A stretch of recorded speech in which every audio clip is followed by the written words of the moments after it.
Laila Ali, you're the daughter of the famous Muhammad Ali. You are also a pro boxer yourself. And you went to Santa Monica College, got a business degree, and now beyond your boxing days, you have this entrepreneurial empire that you're creating. What was that moment for you where you decided, you know what, I want to be a businesswoman? I've always wanted to be a businesswoman. I remember from the time I was 12 years old, I was asking my mom, when can I move out of the house and become independent? You know, I actually tried to get emancipated at one point. Are you She was like, Laila, you're silly. I was like, no, I'm serious. Then I started researching, okay, how can I start making money? I wanted to do nails. I said, you know, what can I do where I can go to college, work full-time, support myself, okay?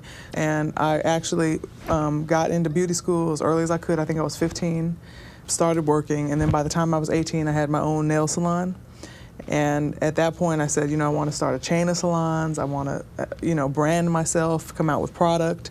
And then I saw women's boxing for the first time and went in a whole nother direction. And so did you still have the long fingernails underneath the boxing gloves? No. That would be very difficult. No, because, you know, and one thing you forgot to mention, I'm an undefeated world champion fighter. Undefeated, yes. 24-0, 21 knockouts, and you cannot, it's hard to knock women out with nails. Otherwise, yes, I would have. But I always had a nice manicure.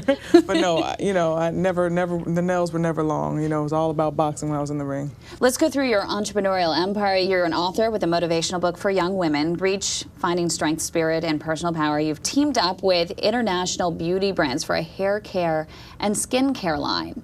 And now you're out promoting that. Is it already on store shelves? It is. How difficult was it for you to actually get that on the shelves? It's very difficult because in order to get your product on the shelf, they have to take something off. And you have products that you're competing against that have been on the shelf for years, that already have name recognition, and people have built relationships with the, you know, the sellers that, you know, have built relationship with these other lines. So, you know, for my line to be able to get space at Walmart and Sears and places like that is really big. And having your name on it is both a blessing and a curse. It's a blessing in the sense that it's probably a little bit easier for you than some no-name to actually get it on the shelf, but then at the same time, I would think that people would be harder on you because a lot of celebrities have their products out there. They're not really immersed in it. They don't know much about it. They just put their name on it. But for you, you have the beauty background. Well, that's why I'm not worried about the second half of when you said it's a blessing and a curse, because I do know this product. I've been involved from the beginning till now,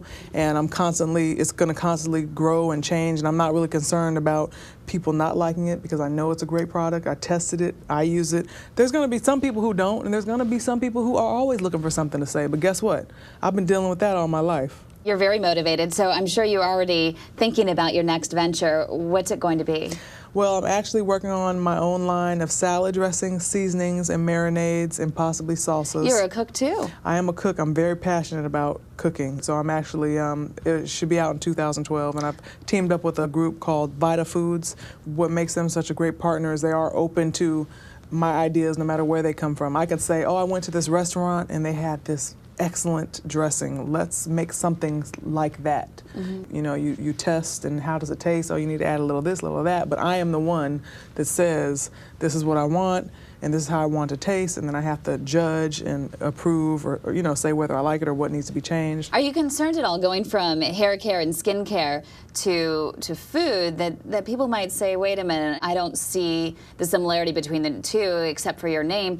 Are you afraid that people may think that you're scattered, there's no real commonality between them? No, because for one, I probably would have never got outside of the boxing ring if I was worried about that, you know what I mean, and started doing this in the first place, because people couldn't understand, how do you go from nails to boxing? People couldn't understand, how do you go from boxing to hair? You know, it's because, one, I'm a business person, and I know what I like, and what works for me is doing what I'm passionate about, and I'm very confident, and anything that I do, I'm going to make sure that it's the best, just like with boxing. You know, I wasn't going to do it if I didn't feel like I could be the best, if I could be a winner, if I could be undefeated. You know, I think that there's a whole lot. I'm just starting. You know, I'm only 33 years old, and, you know, I just had my second child. I'm on my second marriage, and I'm starting my second product, so I didn't plan that. It just happened that way. Yeah. The power of twos. So that means I need $2 billion by next year. No, I'm joking. I'm playing.